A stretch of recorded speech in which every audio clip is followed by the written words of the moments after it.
Nós temos aqui uma questão de uma prova da Universidade Estadual de Maringá, em que nós temos 5 afirmações sobre trigonometria e nós precisamos definir quais são verdadeiras e quais são falsas. No fim, a resposta vai ser a soma dos valores de todas as afirmativas que são verdadeiras. Então, basta nós definirmos quais são verdadeiras ou falsas e depois somar o seu respectivo valor.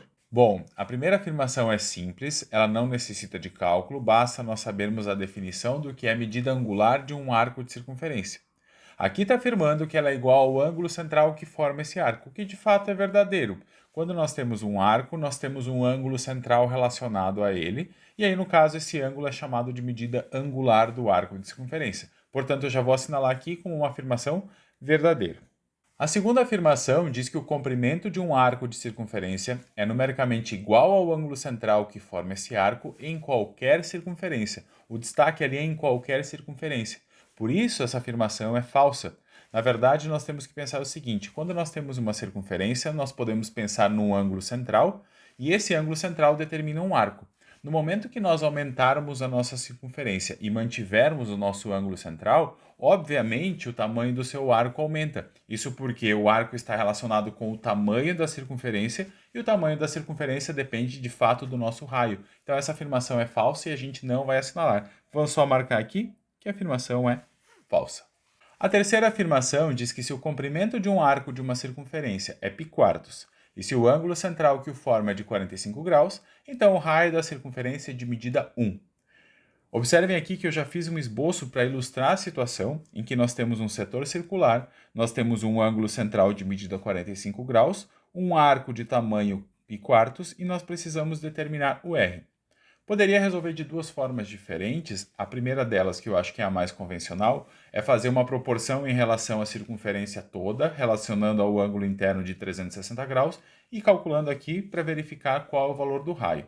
A segunda forma seria utilizar a definição de radiano. Nós poderíamos transformar 45 graus em π4 radianos e lembrar que a unidade de medida radiano determina quantas vezes o raio cabe sobre o arco. Se o tamanho do ângulo é π4 radianos e o arco é π4, significa que o raio cabe π4 vezes ali dentro.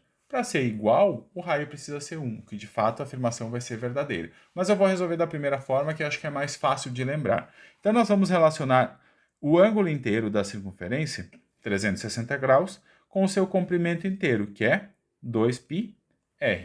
Agora nós precisamos relacionar também o ângulo do nosso arco, que é 45 graus, com o seu comprimento, π4. E aí nós podemos fazer algumas simplificações antes. Observe que 360 e 45 são ambos divisíveis por 45. Aqui embaixo eu fico com 1, aqui 8. Além disso, nós podemos simplificar o π e o π. Vou resolver aqui a regra de 3 agora. Poderia simplificar o 2 com o 8 também, mas para não ficar tão poluído eu vou fazer direto. Eu fico com 2r vezes 1, dá 2r. Isso vai ser igualado a 8 vezes 1 quarto.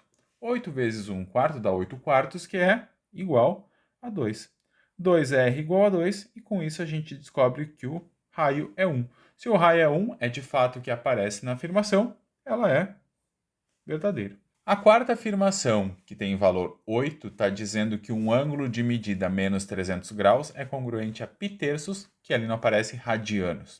O que nós temos é um ângulo de medida negativa, que por convenção é um ângulo que anda no sentido horário. Nós precisamos agora calcular qual é a primeira determinação positiva desse ângulo, e por isso a gente entende em dar voltas no sentido anti-horário, voltas inteiras, até chegar no primeiro valor que aparece um número positivo entre 0 e 360. Então nós podemos observar aqui, por exemplo, que dar uma volta em graus seria dar uma volta acrescentar 360.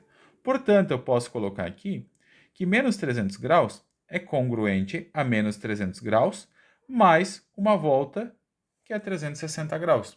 E aí nós já temos a nossa primeira determinação positiva, 60 graus, e aí nós precisamos fazer a transformação de 60 graus agora para radianos. Quem tem um pouco de dificuldade pode colocar que π radianos equivale a 180 graus. Meia volta, π radianos. E agora nós precisamos calcular quantos radianos equivale a 60 graus. Vocês vão resolver uma regra de 3. Aqui vocês vão descobrir que isso é π terços radianos. Quem está um pouquinho mais familiarizado pode pensar que 60 graus é 1/3 de meia volta. 1/3 de π, π terços radianos. Então a afirmação é correta e a gente vai assinalar para depois somar esse valor. A quinta e última afirmação, que é aquela que tem valor 16, está dizendo que nós devemos supor a distância do ombro até a ponta do nosso dedo é de 1,10 m. E aí vem de fato a afirmação que nós precisamos calcular para verificar se é verdadeira. A medida do arco desenhado no ar pela ponta do dedo ao mover o braço da posição paralela ao corpo, ou seja, o braço relaxado, até a posição perpendicular, eu vou elevar meu braço até formar um ângulo de 90 graus em relação ao meu corpo, esse arco vai ter tamanho 11π/20 metros. Eu vou colocar aqui, esboçar a situação bem esdrúxula, mas só para a gente se localizar, nós podemos supor que esse aqui é o braço, ele tem 1,10 m, ele vai ser elevado até a posição perpendicular, então nós teremos um ângulo de 90 graus, e no momento que eu faço a elevação, a ponta do meu dedo que está aqui embaixo, ela vai se mover formando um certo arco. E eu preciso calcular o tamanho desse arco. Para verificar isso, basta nós observarmos que como nós temos um ângulo de 90 graus é 1/4 de uma volta completa, que seria 360, então nós temos 1/4 de circunferência. Então esse comprimento aqui vai ser 1/4 do comprimento da circunferência que nós podemos calcular por meio da fórmula 2πr. Então eu vou fazer isso aqui agora, que vai ser 1/4 do comprimento, que é 2πr. Bom, agora nós temos o seguinte, é possível de simplificar antes de colocar o raio, então eu fico com 2 aqui embaixo. O que nós temos? Π vezes raio sobre 2. Como o raio aqui tem medida 1,1, basta nós substituirmos, vou botar aqui 1,1, dividido por 2. Notem que aqui a resposta está 11π/20. Nós temos uma multiplicação aqui, um número sem vírgula em cima. Se nós pensarmos, nós podemos multiplicar por 10 o numerador e o denominador sem alterar o valor dessa fração. Em cima nós vamos ter 11π, e embaixo, multiplicando por 10, temos 20. Como a unidade de medida é metros, nós temos aqui uma afirmação que é verdadeira, portanto eu vou circular. A resposta final dessa questão aqui é dada pela soma de 1 mais 4 mais 8 e mais 16, e o valor disso aqui dá 29, resposta final.